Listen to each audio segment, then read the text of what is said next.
Good morning. What's happening, fam? L.A.R movement still moving. The book is entitled Lessons from a Non-Custodial Father at Amazon, Kindle, and CreateSpace. Excuse me. But link will be in the description box below as usual. This video is entitled I'm from the Hood Too. Yeah, that's right. One of the things that's been eating at me for a while is when people make excuses for bad behavior, when people come from the hood or impoverished, violent environments. And I don't think it does people who grew up in the hood justice, because there are things that people who didn't grow up in the hood don't understand about the hood. But it's pretty much the same everywhere. Like the hood, any group of people who live in an area, no matter if it's poor to rich, there's a culture that goes on. And it has nuances in it. But when it comes to the negative behaviors, the negativity, because of more money, is excused in some ways demonized in others, because it's like you came up too good to be this dumb. You know what I'm saying? But in the hood, there's a lot of nuance too. So, first one is, there's a difference between coming up poor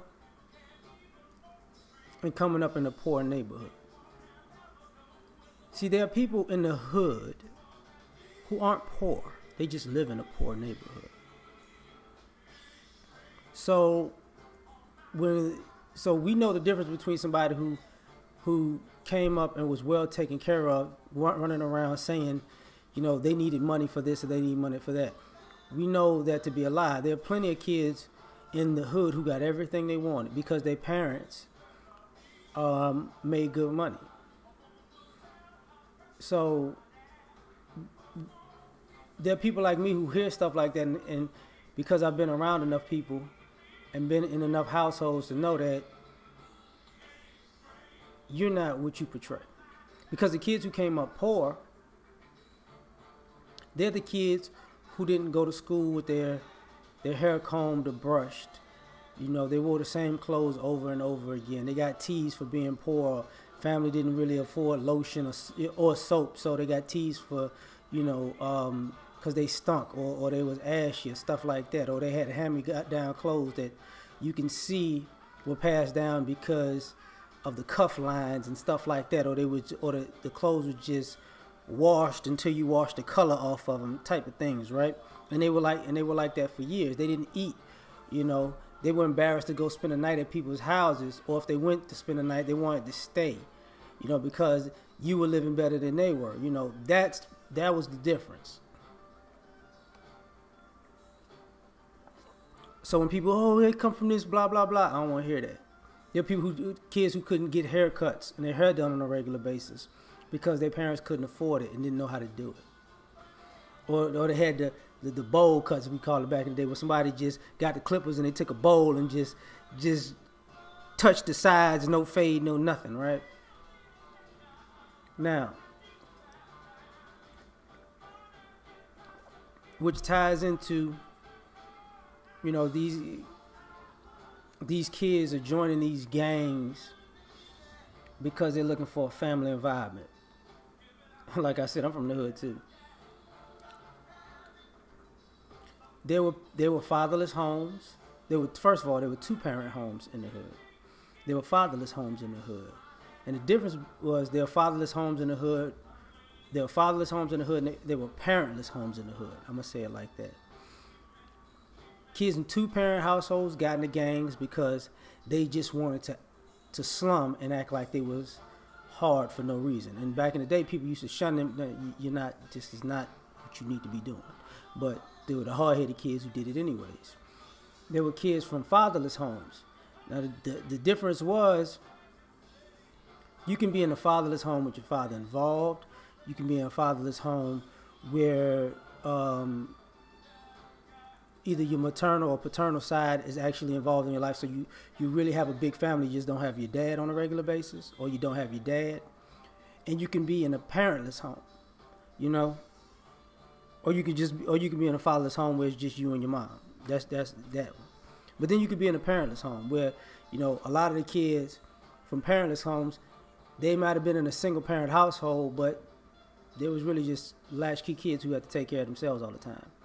Their parent wasn't that, their mother or father wasn't there, even if they stayed in one of their households. You know, those are kids who learned how to cook and clean for themselves and iron and do all this at a very early age, are the ones who had to take care of siblings and cousins and stuff like that, you know, and walk them to school. People forget about those kids. See, so everybody didn't just join gangs like that for a family atmosphere, because more so parentless kids didn't have the time to, because they was too busy taking care of themselves. The kids who were just with their mom, touchy. Some of them did. Even if their mother was a good woman and working her butt off, some of them just did it out of boredom at the least.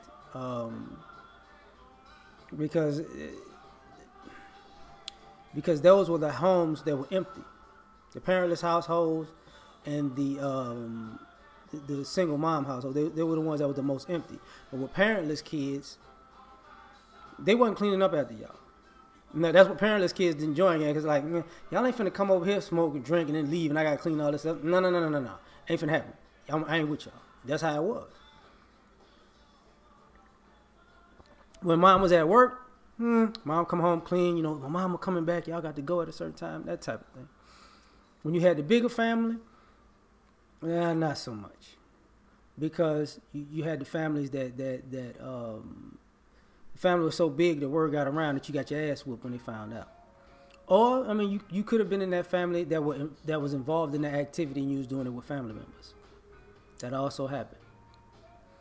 But, you know, these gangs weren't out here necessarily just taking advantage and recruiting kids. Hey, come here, don't you want to be in the family? No, it wasn't like that. Because I'm from the hood too, so don't give me that speech. You know what I'm saying? Now, you know, I'm from the hood too, so you can't tell me you tough because you from a certain neighborhood. I know the difference. You know, you're not going to scare me because you look mad, and because you got tattoos, or because you wearing the uniform of a quote-unquote street dude. I'm from the hood too. I know plenty of dudes who try to dress hard and tat themselves up and try to just, I'm crazy. They soft as hell. So don't give me that, I'm in these streets, I'm going through a thing. I ain't trying to hear that. I know the difference. I know y'all, same dudes walking around with the guns and the knives, acting hard, looking crazy, is biting pillows in prisons. And you loving it.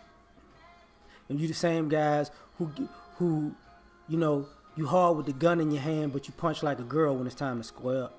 I'm not buying it. You know what I'm saying?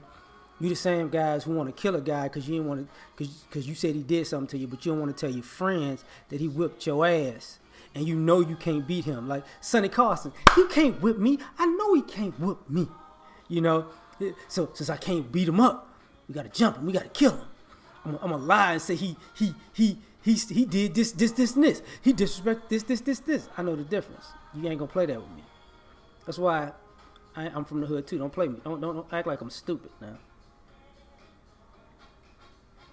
And some of y'all, everybody who carries guns, I tell people this all the time. You can have a gun, but it's not because you have a gun that makes you powerful. What happens when people shoot back at you? See, everybody can shoot a gun, but everybody can't shoot a gun when people shoot back.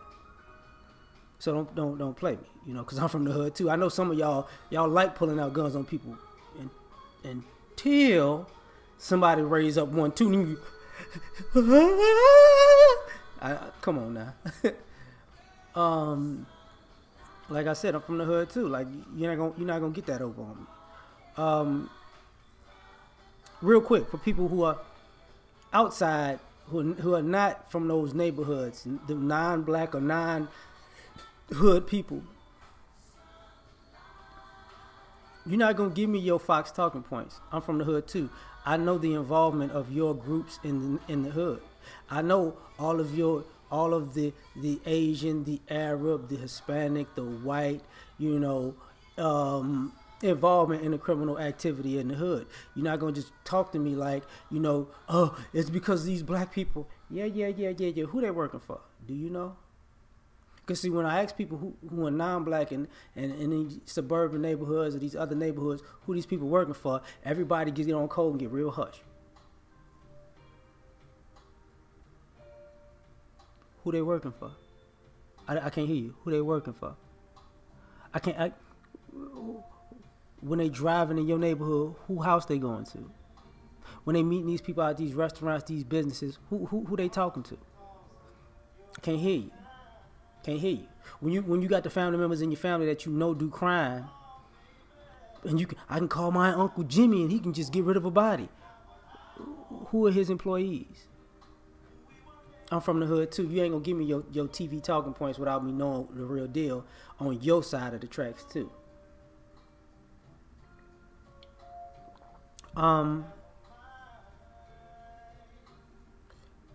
The other thing,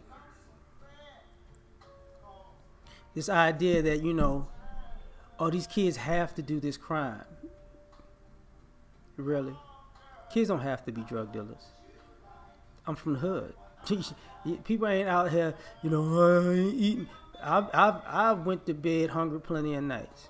I've slept on floors, I pluck roaches out the cereal box and shit like that. I've drunk cereal and water.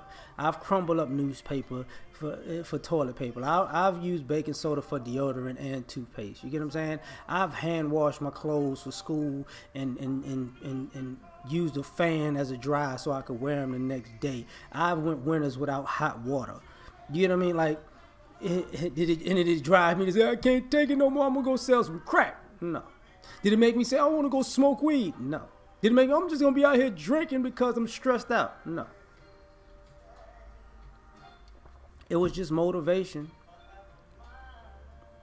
to get out of a poor not even to get out of a poor neighborhood, but to get out of a of poverty itself. Because contrary to popular belief, even though I don't live in the hood, I love the hood. But I can't live in the hood. I like the black businesses in the hood. I like the stores, the corner stores. Most of the black ones. I don't like going to the non-black stores in the hood because people like me, they know who come back to the hood. They know not to try that crazy stuff they try with everybody else. I'm not into, I come in your business, my nigga. I will punch the shit out you. And they know that too, who is this? Because what happens, like I said, I'm from the hood too. Like, when you come back and they know you ain't playing games, these non-black people in these stores, who is that? That's what they ask black people. Who is that dude over there? Who? Yeah, he ain't feeling. I can talk to y'all like, yeah, you talk to them like that.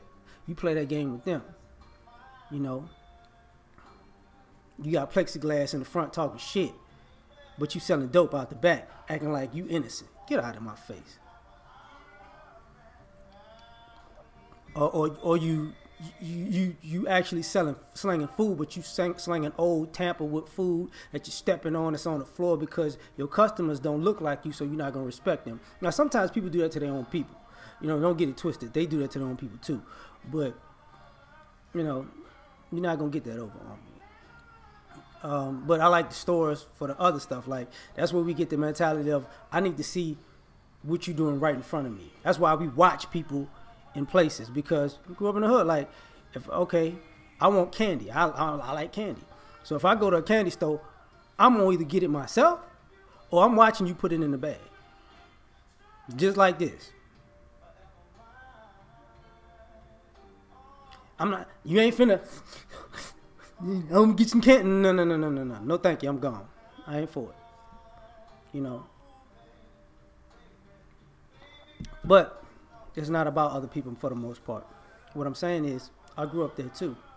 So all the excuses that you give, I know the difference of, I can differentiate the type of person that's making the excuses or explanations, because I'm from that too. You can't tell me what you had to do, what you were forced to do. See, there are people who actually had to be in the streets because their families put them in the streets. And there's a difference between kids who chose to be in the streets because they just wanted to be known, have a name for themselves, and be fly, and they didn't want to compete in the classroom, in athletics, in music. They couldn't find their way. I was about to say it was lazy, but not necessarily lazy. They just didn't have they were lost at the time. I know the people who quit this and quit that and quit this and quit that, and they just went to the streets because it was the easiest way to get clothes money or get a quick car. And their families was cool with it because they paid bills, But a lot of excuses I hear, when I hear from certain people, I'm like, there are certain things you can and cannot do. Don't tell me how hard you are. Watch this. If you sagging, you ain't in the streets like that. You gotta run. You gotta fight.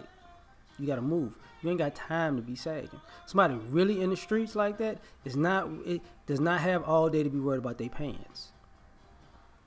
Does not have all day to be worried about fashion. You know what I'm saying?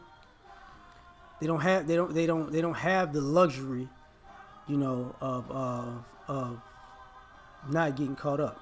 A lot of people, that's the difference I say between the street cats who in the street and street cats who not. Some people in the streets get high because they paranoid because they ain't made to be in the streets. Some people in the streets get high, get drunk because they're trying to get away from their minds and the dirt they've done because they can't really live with themselves. You learn the difference because I'm from the hood, right? So people don't want to so when people come like, oh man, and I say this because there are people out here who come to you, but you don't really know what it's like. And I'm looking at them like, you gave me your story, if I gave you mine, you know why I'm looking at you sideways, because there's no way in hell if I had your cards, I would be in your sorry ass position right now. Because if you had my cards, you'd be dead then. Hearing your story, you just a spoiled little brat. You didn't really come up that hard. You said you came up that hard. You know what I'm saying? That's just a TV story to make people feel sorry for you. But see, like I said, when you're from the hood, people have comparative. You notice the difference between people's upbringings and lives. So you know the difference between somebody who actually had it rough and came up the hard way in a hard environment. And there's a difference between that and a person who came up in a hard environment but didn't have it rough or have it the hard way. So I'm a little long on this one. Let me get out of here, man. Peace.